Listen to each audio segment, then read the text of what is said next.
याचा पुढचा चेंडू बारक्याला पॉइंट आणि कव्हरच्या वरून फिरून काढलेला चेंडू जातोय सीमा पलीकडे 4 धावांसाठी. डावला फुलटा चेंडू जातोय सीमा पलीकडे षटकारासाठी.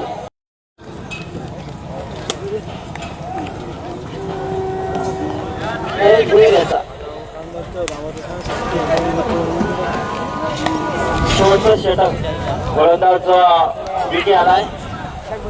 वैयक्तिक कोट्यातील पहिला आणि सांघिक कोट्यातील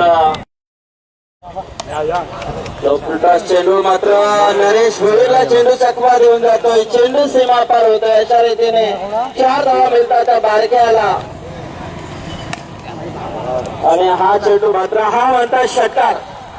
कारण ज्याची ख्याती लौकिक तोच हा खेळाडू. कारण ज्या पद्धतीने टिकून राहिला, संयम नियंत्रण ठेवलं आणि निश्चितच त्याचा कुठेतरी फायदा या शेवटच्या क्षणाला मिळतोय तो बारक्याला. पुन्हा एकदा विकेचा पुढचा चेंडू अशा रीतीने हा टायमिंग शॉट महेश दळवी चेंडू खाली अशा रीतीने फलंदाज बाद होतोय. बारक्याची